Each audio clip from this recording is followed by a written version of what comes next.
Y atento a lo que decía el profesor. Bueno, usted decía no solo preguntas. Me ha hecho mucho eco esto, pensando a veces en esta actitud un poco negativa que tenemos, como que vamos a la de perdedor. Es decir, uno ve que no avanzamos en la pastoral de la iglesia, vemos mucha infecundidad pastoral y hoy descubrimos dónde está el problema. Hoy día ya no se habla de destinatarios, se habla de interlocutores. Es decir, aquellas personas a quienes nos dirigimos tienen un saber, tienen mucho que aportarnos. Hay mucha gente que está centrada todavía en los contenidos y se olvida de la experiencia de las personas. Yo creo que esto no puede quedar guardado para nosotros. Esto se tiene que saber. A lo mejor hay muchas personas que saben de esto, pero en la práctica seguimos haciendo lo mismo de antes. Y mientras no se dé eso, estamos construyendo un segundo piso, ¿ya?, sobre un primero que no existe. ¿Ah? Hoy día uno ve en las parroquias catequesis, contenido, y la gente no está evangelizada. La gente no ha tenido una experiencia de Cristo, no se ha encontrado con Él, y queremos que participen, que cumplan requisitos. Esto es un cambio fundamental que tenemos que vivir. Yo le agradezco a usted esta mirada, porque sencillamente es lo que tenemos que hacer. Nosotros como educadores de la fe lo tenemos que hacer. Fíjense, esto no solo funciona con el alumno, esto funciona en mí. ¿Este mensaje es creíble o no? O sea, el credo es mi identidad. Es la formulación de... Por ahí, lo que decía, por ahí, por esas fórmulas pasan mis problemas. Por eso no es solo para nosotros, ¿no? Y aquí está en juego exactamente la credibilidad. Si lo tuyo es creíble, y hoy el juego de la credibilidad está aquí. Y el salto cualitativo ha sido ese vínculo, pero con un giro, donde hay un enriquecimiento recíproco. Con lo que yo les dije de la resurrección, hemos abierto una nueva perspectiva a la resurrección misma. Hemos recomprendido lo que yo dije recién, hicimos una recomprensión de la resurrección. ¿Ven? No solo iluminamos la experiencia de Horkheimer, sí, lo que tú deseas tiene futuro. Lo que tú deseas, yo te lo prometo. No solamente hemos iluminado la experiencia, sino que la experiencia de él nos ha ayudado a recomprender. Ahora, esto funciona en mi corazón y en mi cabecita. En mi corazón y en mi cabecita. Por eso mi credo, el credo, debe estar empapado de lo que siento, quiero, me defrauda, me hace llorar, me hace esperar. Ya, yo soy Doris y soy peruana, pero trabajo acá en Santiago. Cuando usted hablaba, estaba pensando en esto de la vuelta a la experiencia y decía que nosotros, o sea, necesariamente nuestro quehacer tiene que ver con una espiritualidad. El profesor de religión no es el que transmite un conocimiento exterior, sino es el que a través de su experiencia, de esta vuelta a la experiencia y de una espiritualidad no personal, comunitaria, va a hacer llegar este Dios que no pasa sino a través de otros. O sea, Dios no es como el conocimiento de geografía, no sé, un dato, un hecho, sino... Y me gustó mucho esto de volver a la experiencia. Y decía yo, necesariamente a través de una espiritualidad personal y comunitaria. Porque, ¿cómo se hace creíble el decir algo si no lo siento, si no lo he vivido? Y si yo tengo palabras, las palabras suenan y suenan muy huecas a veces, ¿no? Si no vienen a través de una vivencia. Hablamos también que los profesores, cualquier profesor tiene que ser un modelo. Qué fuerte es esto de tener nosotros, de repente, digo mucho más el testimonio, el modelo de vida. Entonces, ¿cuánto digo, la responsabilidad de alimentar esta espiritualidad personal y comunitaria. Gracias. Perdón. Mi nombre es Gabriel Guerra y soy de Santiago. Me llama mucho la atención lo que dice el filósofo español. Esto nace a raíz de experiencias mías propias, de escuchar alumnos de cosas que les suceden en las poblaciones. Y viene la pregunta: ¿alguien que compense a las víctimas inocentes, ¿cierto? Aquí en Chile sabemos que está ya instalado ya los carteles de narcotráfico, organizaciones criminales. Hay miles de niñas y niños desaparecidos y que no se sabe qué va a pasar con ellos. Niños muertos, niños que le han pasado cosas muy fuertes y son víctimas inocentes que no se sabe por qué les pasa. Son niños, ¿cierto? Pero están en este contexto. Y muy apropiado lo que dice Maca para estos niños que han sido silenciados por gente realmente que está muy lejos de Dios. O sea, desde mi experiencia personal y de una mirada espiritual y de vida, yo me quedo con él, al ver esta realidad, ver Bucari actuar, al mirar la realidad, me impacta mucho y he sufrido con este momento que está viviendo en Chile. Y los medios de comunicación, por supuesto, dan información, pero hay muchas cosas que están pasando en Chile y no salen en la prensa. Yo me muevo por aquí y por allá, dice: murieron 4 jóvenes, murieron 10 y todo. Murió un carabinero, no salió por la prensa. Estoy hablando de años para atrás. Y los niños después me confirman, me dicen: pasó esto aquí y allá, y no se sabe. Esto lo dejo para reflexión, que nuestro país está enfermo,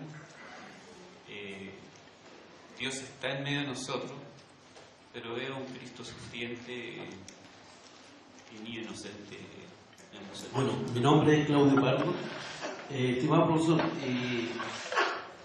yo soy muy inquieto y quisiera hacer 3 preguntas, ¿ya? En base a lo que usted nos mostró en el Power, y consiste en lo siguiente: ¿en qué sentido, y me interesa su opinión especialmente como experto en esto, en qué sentido el método ver, juzgar, obrar tuvo importancia en América Latina? Segundo, ¿en qué consiste el método de teología pastoral y de una programación? Y tercero, ahí en el Power nosotros vimos que hay un giro hacia un método antropológico trascendental, ¿cierto? Me gustaría saber, profesor, ¿qué resultado ha obtenido, ¿ya?, actualmente, como yo bien leí, teología de los signos de los tiempos? Muy buenos días, profesor. Cristian Santander, profesor en el Colegio Sagrado Corazón de la Reina.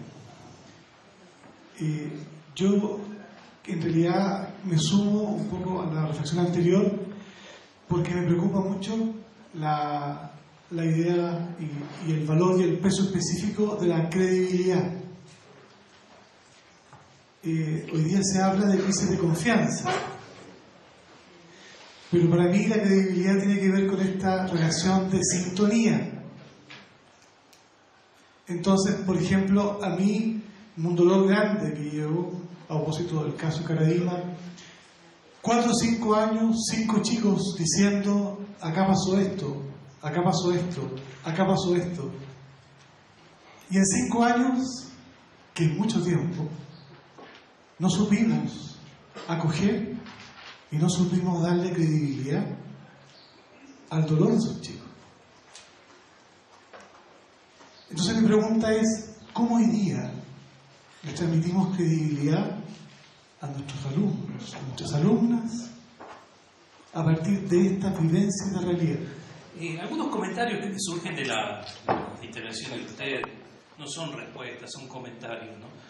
Una es, claro, aquí estamos hablando de transmisión de la fe en general, pero los que estamos aquí estamos en una institución académica, entonces tenemos problemas específicos, ¿no? Porque estamos no solo transmitiendo una doctrina, sino una forma de vida, una cosmovisión, como hemos estado haciendo la reflexión, pero estamos encerrados en una institución académica que frecuentemente pregunta por esto. Si dio la unidad 1, la unidad 2, la unidad 3, como dicen en Argentina, la bolilla 1, la unidad 1, la unidad 2.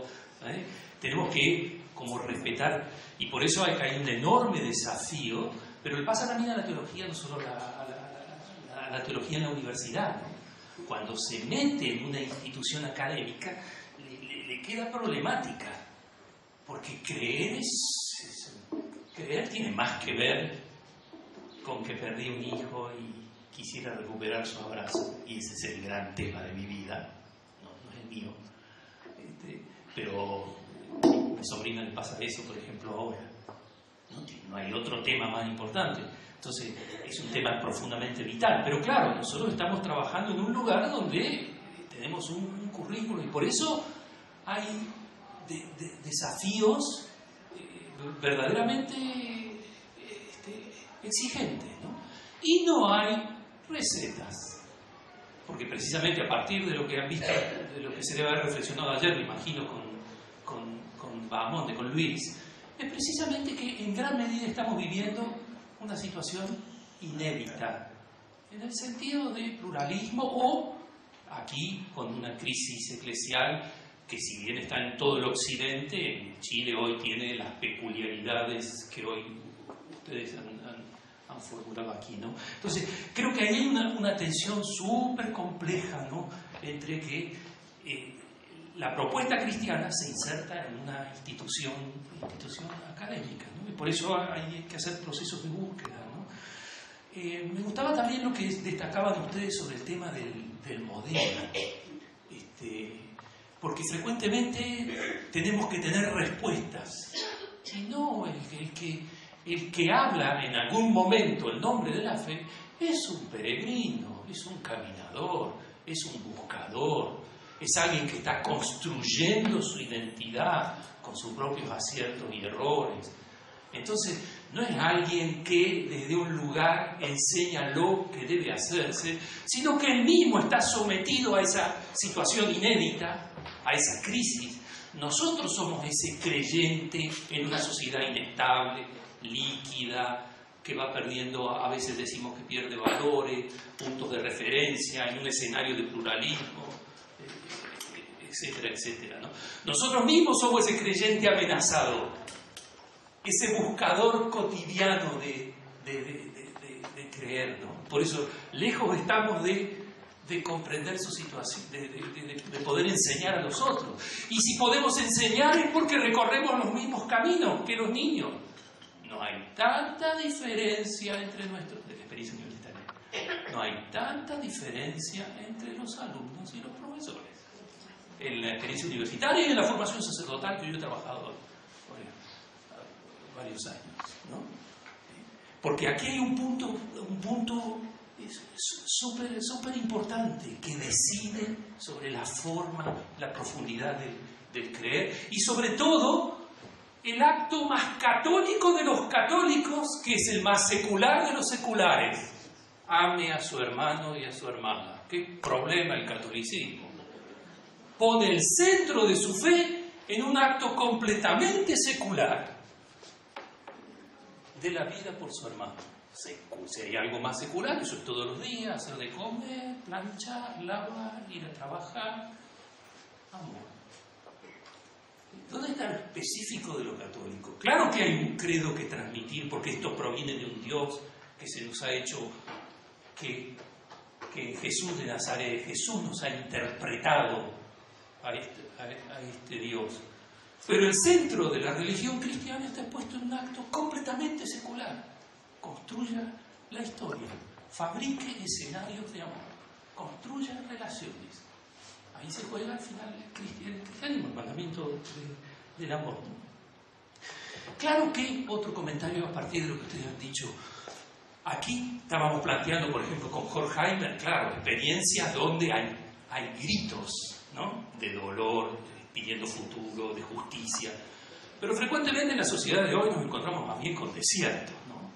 Gente que no se mueve por nada ni por nadie, que hay que como que despertar, ¿no? Quizá ahí ayuda, fíjense, no solo presionar desde aquí, desde lo específico, desde lo propio, sino ayudar a bucear en la propia humanidad. Porque cuando la persona profundiza en aquellos sentimientos tan nuestros, como tristezas, alegrías, esperanzas, fracasos, querer y no ser querido, cuando uno despierta esa humanidad, abre una vía a un ingreso sospechado. Por eso es muy importante, doy un paso más, que nuestra propuesta sea plural. Sea plural. Porque debemos salir al encuentro de personas en situaciones muy distintas. Y tenemos que estar viendo cómo le damos a uno que quiere rezar el rosario y cómo le damos al otro que ya no puede creer en Dios porque perdió un ser querido. Y la propuesta tiene que encontrar a cada uno en el lugar, como hace Dios. Encontrar a cada uno en el lugar en el que se encuentra. Claro, estamos con un currículum, pero estamos con gente, con personas. Entonces, sí, esa es nuestra atención. Pero qué bonita atención. Atender a cada uno. Prestar atención al otro. Escucharlo. Ora, para entender a alguien. Ora. Oír. Solo prestando con un determinado espíritu, solo poniendo los oídos, muchas horas, se va lentamente entendiendo el camino del otro, la alteridad del otro. Y solo entonces se puede saber cuál es la palabra adecuada. A este le tengo que leer la Biblia y anunciarle a Jesús de Nazaret, o simplemente lo tengo que ir a acompañar al entierro del hermanito. ¿Dónde está? ¿Qué necesita este? Y esa estrategia es la estrategia de Dios. Cada uno en su lugar, en su situación, prestando atención. Una iglesia que oye, que ve. Es el punto súper importante del método. Este método que ha dado tantos resultados en América Latina. Ver, que significa que oír, o como dice Metz, el Evangelio es una escuela para aprender a ver. A ver a las personas, a ver a Jesús de Nazaret, que nadie lo ha visto. Y por eso hace falta una escuela para poder ver sus señales, porque nadie lo ha visto. Así que solo por señales. ¿Por aquí debe haber pasado Dios? Por señales. Cuando salimos de Egipto, Dios nos liberó. Esa es tu idea, es tu interpretación. Es mi interpretación. La fe es una interpretación muy mía, que tiene que ver conmigo y con un pueblo. Por eso estaba muy bien lo que ustedes destacaban, de que es siempre una inserción comunitaria. Nunca un camino de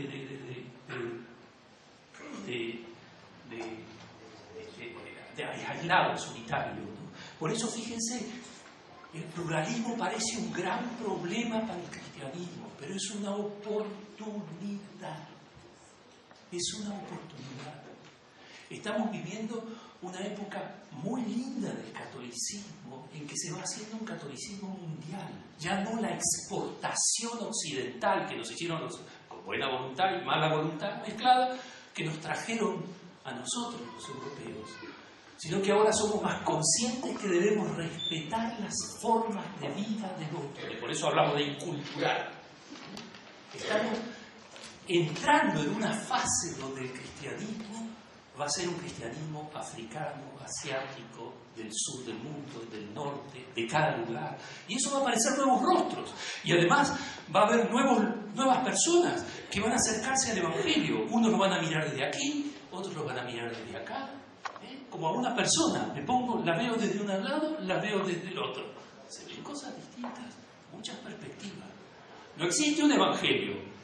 Mateo, Marcos, Lucas, Juan. El pluralismo está en el evangelio. No hay una mirada de Jesús de Nazaret. Y Pablo ni hablar.